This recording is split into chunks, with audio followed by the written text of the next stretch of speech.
Shbam! Hey, we're back. Yeah, see, here's my proof that we went to the original Pancake House. Yeah, in Wayzata. There you go. Fun beans. That's where we were, and it was awesome. Yeah, so, it's time to discuss, but first, a change of scenery. Oh, okay, there we go.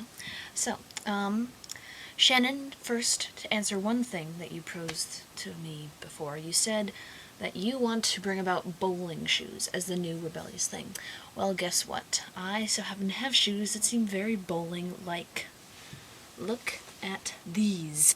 They're actually not technically bowling shoes, but they look a lot like them because they have all the stitching and the lovely laces and everything. This is actually very hard to lift my leg up like this. I'm sure it looks funny, but it also feels weird, so don't worry about that. And the issue I see with your whole bowling shoes plan is that the bowling shoes, they will be punk for only so long. The sad part is that those posers that you mentioned before, those people are going to come up and they're going to see what you've done, and so they're going to swoop in and they will steal your bowling shoes, Shannon, and they will once again make them uncool and unpunk. You have stated the fact that, ooh, then we'll find something new, and I guess that's the attitude you have to have in a situation like this, to fight the constant battle against the posers. So, I wish you luck in your endeavors on that one. And yes, to answer your question about rebellion still lives in those who actually are, which doesn't make much sense, I guess you could say, but it's true. There are people still out there who do all kinds of crazy things because they want to, because this is how they feel about it, and they feel strongly enough to actually go out into society and prove their point as to what they are saying, or how they feel, or how they protest against something. And it's rare, though. You're right. It's rare to find people who are actually like that. It's a shame that there isn't more people out there like that. But yes, rebellion is not dead. I don't think rebellion ever will be dead, because there's always going to be people out there who are willing to fight the cause and all that stuff. And so maybe it's you, maybe it's me, we don't know yet. Maybe we'll all be willed to do something like that someday soon. And then we'll have a real rebellion on our hands. Avatar. Yeah, that's a good subject. Okay, so here we go.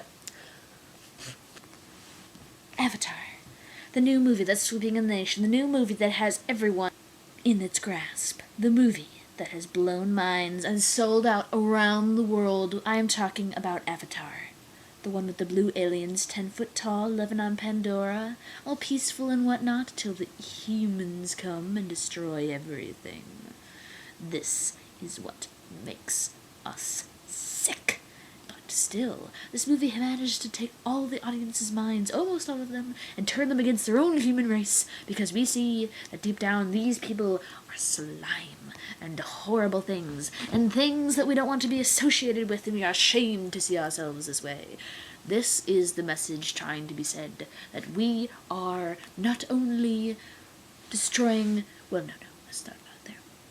That by displaying the human race going to another planet and destroying the beauty of this wonderful place, we are showing, he is showing us, the consequences of what will come of our actions, which we do not know much of. Not true, we do, because now we are in the green movement. So now, we must go into the realm of where this darkness meaning lands. So, do you think that by the way James Cameron portrays these artistic, nature-sensitive movie, he's trying to portray something deeper than that? Saying that what the human race must learn is to love one another and respect different cultures and the land of which we live and which supports us so vigorously and kindly in our lives. Perhaps one may never know with these things. So Avatar.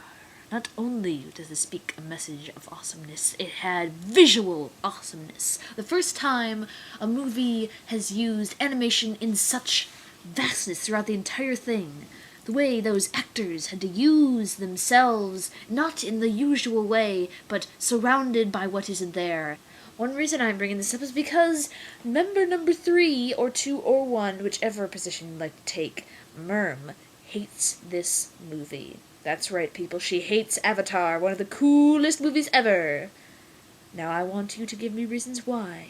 And more than it was just the story of Pocahontas used over again, because too often, and in so many movies, they have taken the exact same plot of other stories and applied it to different characters, different settings, different events. It was the same plot line. But that's because either we are running out of ideas, or, which is very true, because there are so many minds thinking all at once in this great big world, and we're taking all the ideas, there's one, boink, boink, boink, boink, boink, boink, boink, boink, boink, boink, boink, boink, boink, that's like every time you think of something now. This is hard for creative people. Every time you think of something now, it's like, oh, it's been taken. Hey, how about this? No, it's been taken. How about this? No, it's been taken. The creativeness is taking this idea that's been used, loved, and admired, and giving it new life, and expressing it differently. This is what we need to do. This is what James Cameron has done with his story, and that's why it's good, for one of the reasons alone. So, we want to know more. Please, Merm, why don't you like this movie besides the plot line? Please describe to us in detail, Miss Merm, the animation of which you speak of that has been used before. And then again, with the storyline, are you upset with the storyline in any way, the overall message? Do you think it's too sappy? I want to know what you think about that, because that was... I'm a sap for those things. You have to know this now. I see that stuff, and it's just so beautiful, it takes my breath away, I start to cry, it makes me happy. We need to know how this made you feel. I mean, you must have a much harder heart than me to see that stuff. Of course, I bet a lot of people do, because like I said, I'm a sap.